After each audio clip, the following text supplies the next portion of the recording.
This is me Pooja. Welcome to my YouTube channel. How are you all? I hope you all are good. आज हम discuss करेंगे somatic hybridisation के बारे में। जैसा कि आप सभी को पता है कि सोमैटिक हाइब्रिडाइजेशन प्रोटोप्लास्ट फ्यूज़न के थ्रू बनता है। इसमें हम क्या करते हैं कि दो प्लांट स्पीशीज़ लेते हैं, या तो हम सेम सोर्स से लेंगे या फिर हम डिफरेंट प्लांट स्पीशीज़ लेंगे और उनसे क्या करेंगे, प्रोटोप्लास्ट को आइसोलेट करेंगे। प्रोटोप्लास्ट को आइसोलेट करके उन दोनों के प्रोटोप्लास्ट को हम फ्यूज़ करवाएंगे। तो आपको सबसे पहले ये जानना होगा कि प्रोटोप्लास्ट को आइसोलेट कैसे करते हैं और उनका फ्यूज़न कैसे करते हैं। तो इसके बारे में ऑलरेडी मैंने वीडियो अपलोड कर दिया है।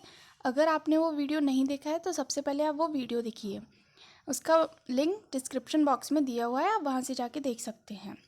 तो चलिए शुरू करते हैं। सोमैटिक हाइब्रिडाइजेशन, तो जैसा कि नेम से पता चल रहा है सोमैटिक, इसमें हम क्या करते हैं, सोमैटिक सेल्स का यूज़ करते हैं। क्या करेंगे, सोमैटिक सेल से हम प्रोटोप्लास्ट को आइसोलेट करेंगे। आइसोलेट करने के बाद उन प्रोटोप्लास्ट का हम फ्यूज़न करवाएंगे। ठीक है, इसमें हम क्या करते हैं, दो प्रोटोप्लास्ट लेते हैं, या तो हम सेम सोर्स से लेंगे या हम डिफरेंट सोर्सेज से लेंगे। तो उन प्रोटोप्लास्ट को लेकर क्या करते हैं, हम फ्यूज़ करवाते हैं।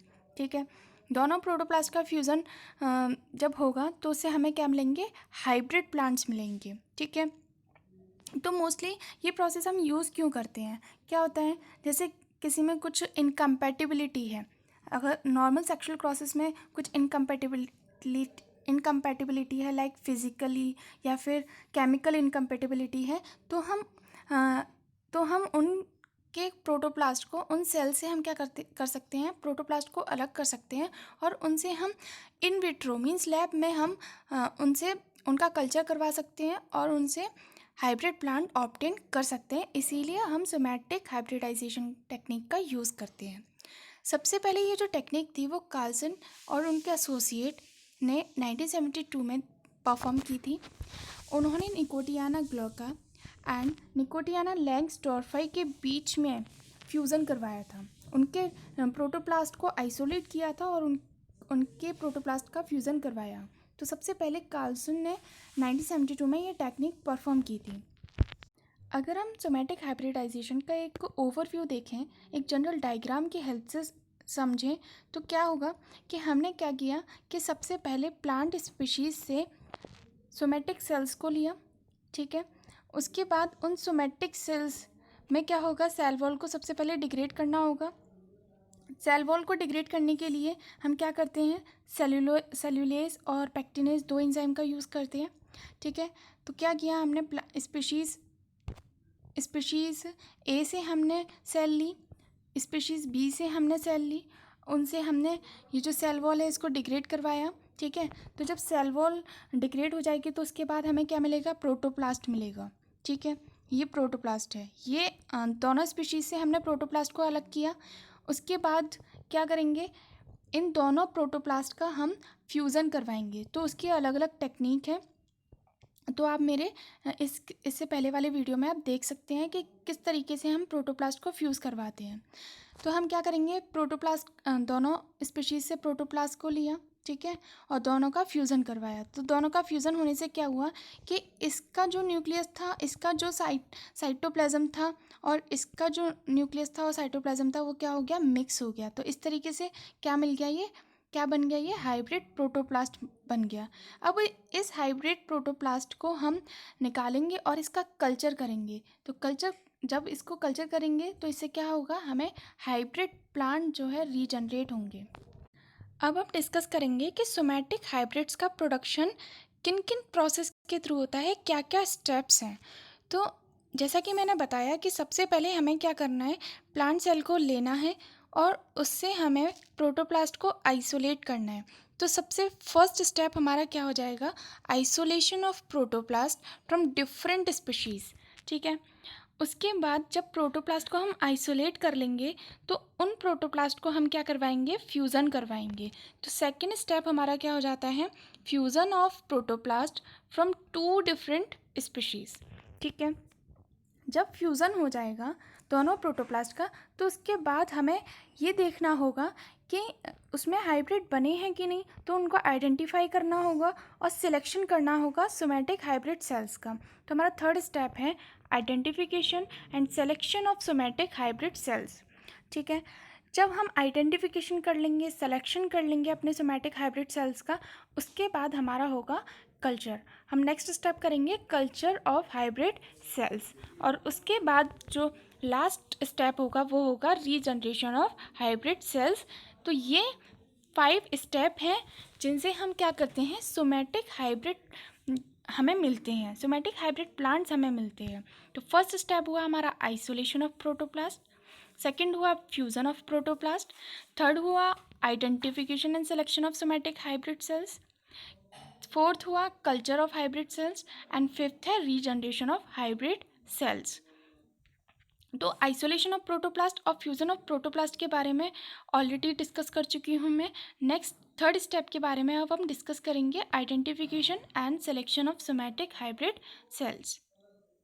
तो हमें आइडेंटिफिकेशन या सिलेक्शन करना है अपने हाइब्रिड सेल्स का, तो वो हम कैसे करेंगे, इसके 3 मेथड हैं। विजुअल मेथड है, ऑक्सोट्रॉफिक म्यूटेंट से हम पता कर सकते हैं, या फिर कुछ रेजिस्टेंट मार्कर भी होते हैं उनसे हम पता कर सकते हैं। तो फर्स्ट है विजुअल सिलेक्शन। तो इसमें क्या करते हैं हम कि एक प्लांट स्पीशीज़ ऐसी लेंगे जिसमें क्लोरोप्लास्ट की डेफिशिएंसी है, और एक स्पीशीज़ ऐसी लेंगे जिसमें क्लोरोप्लास्ट प्रेजेंट है। जैसे कि प्रोटोप्लास्ट ए हमने लिया है जिसमें जिसमें क्लोरोप्लास्ट प्रेजेंट है, और जो हमने प्रोटोप्लास्ट बी है वो कैसा लिया है, जिसमें क्लोरोप्लास्ट की डेफिशिएंसी है, तो वो कैसे कलर का होगा, वाइट इन कलर होगा। ठीक है, जब इन दोनों के प्रोटोप्लास्ट को हम फ्यूज़न करवाएंगे और इनको कल्चर कराएंगे एक सिलेक्शन मीडियम में, तो क्या होगा कि अगर जैसे प्रोटोप्लास्ट ए है, तो अगर ये सिंपली है मतलब अकेले हैं तो इसमें कोई भी ग्रो नहीं होगी, या फिर इसमें स्मॉल सेल्स बनेंगी, स्मॉल ग्रीन सेल कॉलोनीज बनेंगी। अगर प्रोटोप्लास्ट बी है तो क्या होगा कि वाइट सेल कॉलोनीज बनेंगी, या फिर कोई भी ग्रोथ नहीं होगी। लेकिन अगर इन दोनों ने फ्यूज़ किया है, अगर इन दोनों ने हाइब्रिड बनाया है, फ्यूज़न हुआ है, ठीक है, तो क्या होगा, इसमें हेट्रोकैरियोन्स मिलेंगे हमें, क्योंकि दोनों का न्यूक्लियस आएगा। ठीक है, और हेट्रोकैरियोन्स मिलेंगे इसमें, और वो बिगर इन साइज होंगे और ग्रीन इन कलर होंगे। ठीक है, जबकि क्या था, पेरेंटल प्रोटोप्लास्ट जो था वो कैसे थे, स्मॉल थे या फिर वो कलरलेस थे। तो जिसमें फ्यूज़न हुआ होगा जिन सेल के बीच में, वो हमें कैसी दिखाई देंगी, वो हमें ग्रीन इन कलर दिखाई देंगी और बिगर इन साइज़ होंगी। तो हम विजुअली उसे देखकर बता सकते हैं कि हाँ इसमें ये हाइब्रिड सेल्स हैं कि नहीं है। तो ये हमारा फर्स्ट मेथड हुआ विजुअल सिलेक्शन। नेक्स्ट हमारा सिलेक्शन मेथड आता है रेजिस्टेंट मार्कर। इसमें हम रेजिस्टेंट मार्कर का यूज़ करेंगे, जैसे एक्टिनोमाइसिन डी। तो जो हम इसमें 2 स्पीशीज़ लेंगे, एक लेंगे हम पिटूनिया हाइब्रिडा, ठीक है, और दूसरी हम लेंगे पिटूनिया पैरोडियाई। ठीक है, ये हमने 2 स्पीशीज़ ली, इनसे हमने प्रोटोप्लास्ट को आइसोलेट किया। अब जो पिटूनिया हाइब्रिडा है, ये जो है पिटूनिया हाइब्रिडा प्रोटोप्लास्ट ए, ये कैसा है, एक्टिनोमाइसिन डी के लिए सेंसिटिव है, और एमएस मीडियम में कैसा कैलस बनाता है, मैक्रो कॉलोनीज़ बनाता है, मतलब बिगर साइज़ होता है इनकी कॉलोनीज़ का। ठीक है, तो पिटूनिया हाइब्रिडा जो है वो एक्टिनोमाइसिन डी के लिए सेंसिटिव है और मैक्रो कॉलोनीज़ फॉर्म करता है, जबकि पिटूनिया पैरोडियाई जो है वो एक्टिनोमाइसिन डी के लिए रेजिस्टेंट का काम करता है, और ये स्मॉल कॉलोनीज़ बनाता है। ठीक है, तो जब हम इनका फ्यूज़न करवाएंगे और उसे हम कल्चर मीडियम में रखेंगे जिसमें एक्टिनोमाइसिन डी है, तो क्या होगा, अगर इन्होंने फ्यूज़न किया है, अगर इन 2 स्पीशीज़ के बीच में फ्यूज़न हुआ है, तो क्या बनेगा, लार्ज कॉलोनीज़ बनेंगी। ठीक है, लार्ज कॉलोनीज़ बनेंगी, उसके बाद उनमें फर्दर ग्रोथ होगी और कैलस बनेगा। ठीक है, और कैलस के बाद हमें सोमैटिक हाइब्रिड प्लांट्स मिलेंगे। तो ये जो सोमैटिक हाइब्रिड प्लांट मिलेंगे ये कैसे होंगे, इसमें प्रोटोप्लास्ट ए का भी कैरेक्टर होगा और प्रोटोप्लास्ट बी का भी कैरेक्टर होगा। तो प्रोटोप्लास्ट ए का क्या कैरेक्टर था कि ये एक्टिनोमाइसिन डी के लिए सेंसिटिव होता है, लेकिन ये मैक्रो कॉलोनीज़ बनाता है। तो ये कैसी कॉलोनीज़ बनाएगा, मैक्रो कॉलोनीज़ बनाएगा। और पिटूनिया पैरोडियाई का क्या करेक्टर था कि ये एक्टिनोमाइसिन डी के लिए सेंसिटिव होता है, तो ये क्या काम करेगा, एक्टिनोमाइसिन डी रेजिस्टेंट भी होगा ये, ठीक है। जो ये सोमैटिक हाइब्रिड प्लांट होंगे वो एक्टिनोमाइसिन डी रेजिस्टेंट होंगे और मैक्रो कॉलोनीज फॉर्म करेंगे। बट अगर फ्यूज़न नहीं हुआ है, अगर सिंपली ग्रोथ पिटूनिया हाइब्रिडा की हो रही है, तो क्या होगा कि ये कोई भी ग्रोथ शो नहीं करेंगे। लेकिन पिटूनिया पैरोडियाई जो है, जो प्रोटोप्लास्ट बी है, अगर सिंपली वो मीडियम में है तो वो क्या करेंगे, स्मॉल कॉलोनीज फॉर्म करेंगे। बट इनके फ्यूज़न से क्या होगा, लार्ज कॉलोनीज बनेंगी और उनकी फर्दर ग्रोथ होगी, कैलस बनेगा और सोमैटिक हाइब्रिड प्लांट्स हमें ऑब्टेन हो जाएंगे। तो इस तरीके से भी हम सेलेक्ट कर सकते हैं हाइब्रिड सेल्स को। नेक्स्ट है, हम सेलेक्ट करते हैं ऑक्सोट्रॉफिक म्यूटेंट के बेसिस पे। तो जो ऑक्सोट्रॉफ्स होते हैं वो म्यूटेंट्स हैं, जो कि ऐसे म्यूटेंट हैं जो कि मिनिमल मीडियम में ग्रो नहीं कर सकते, उनको किसी स्पेसिफिक कंपाउंड की ज़रूरत होती है, जो स्पेसिफिक कंपाउंड जो कि उनके मीडियम में ऐड किया जाता है। तो उस स्पेसिफिक कंपाउंड की वजह से ही जो प्लांट है वो क्या करता है, ग्रो करता है, हाइब्रिड्स बनाता है, ठीक है। तो जैसे क्या है कि हमने दो स्पीशीज़ ली हैं, एक प्रोटोप्लास्ट ए है, दूसरा प्रोटोप्लास्ट बी लिया, ठीक है। इन दोनों में क्या है, नाइट्रेट रिडक्टेज डेफिशिएंट म्यूटेंट है, ठीक है, नाइट्रेट रिडक्टेज डेफिशिएंट। तो इसमें हमने क्या किया कि जो पेरेंटल प्रोटोप्लास्ट है, अगर हम सिंपली देखें, जो पेरेंटल प्रोटोप्लास्ट है वो क्या होगा, ग्रो नहीं करेगा नाइट्रेट के साथ में, क्योंकि इनका सोल सोर्स क्या है, नाइट्रोजन है, ठीक है। लेकिन अगर इनके हाइब्रिड बन जाए, अगर इनका फ्यूज़न हो जाए तो वो ग्रो कर जाएंगी, ठीक है। जैसे दो स्पीशीज़ ली हमने जो कि नाइट्रेट रिडक्टेज डेफिशिएंसी की है, एक में क्या है कि लैक ऑफ एपो एंजाइम है और दूसरे में क्या है, लैक ऑफ मॉलिबिडेनम फैक्टर है, ठीक है। जो लैक ऑफ एपो एंजाइम है उसे हम क्या कहेंगे, निया टाइप, एंड जिसमें मॉलिबिडेनम को फैक्टर की कमी है उसको हम कहेंगे CNX टाइप म्यूटेंट, ठीक है। तो एक हमने लिया निया टाइप म्यूटेंट, एक हमने लिया CNX टाइप म्यूटेंट, जो जिसमें नाइट्रेट रिडक्टेज डेफिशिएंट है, ठीक है। इसमें हमने क्या किया कि इनको हमने मिनिमल कल्चर मीडियम में रखा विद नाइट्रेट। तो जैसे मैंने पहले बताया कि अगर ये पेरेंटल प्रोटोप्लास्ट हैं तो वो नाइट्रेट के साथ ग्रो नहीं करेंगे, लेकिन अगर इनका फ्यूज़न होगा, हाइब्रिड बनेंगे, तो ये ग्रो कर जाएंगे, ठीक है। तो जब इनका फ्यूज़न करवाया तो क्या हुआ, हमें कॉलोनीज़ मिली, और कॉलोनीज़ क्या बनाएंगी, कैलस बनाएंगी, और उस कैलस को हम अलग करके उसका कल्चर करवाएंगे तो हमें सोमैटिक हाइब्रिड प्लांट्स मिलेंगे।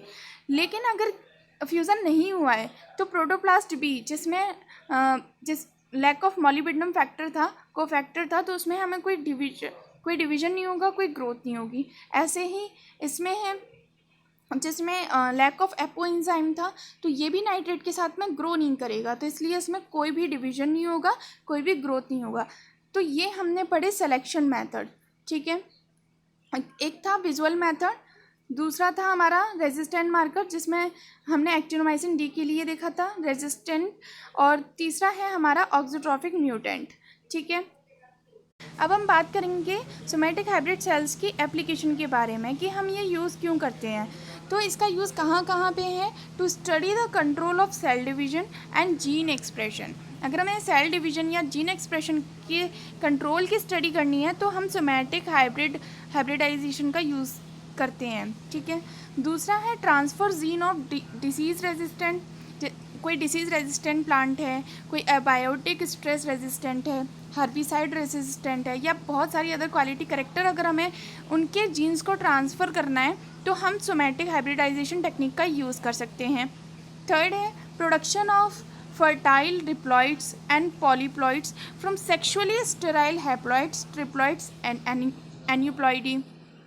फोर्थ आता है हमारा production of novel interspecific and intergeneric hybrid. हम जैसे कि पोमैटो है, पोमैटो में हम जो पोटैटो एंड टोमेटो के हाइब्रिड्स मिलते हैं, मीन्स एक ही प्लांट में हमें पोटैटो भी मिलेगा और टोमेटो भी मिलेगा, तो इस तरीके से हम उन प्लांट्स को भी ऑब्टेन कर सकते हैं, ठीक है। तो आज हमने बात की सोमैटिक हाइब्रिडाइजेशन के बारे में। Thank you guys. अगर आपको मेरा ये वीडियो पसंद आया हो तो प्लीज़ लाइक कीजिए, शेयर कीजिए एंड सब्सक्राइब ज़रूर कीजिए। Thank you.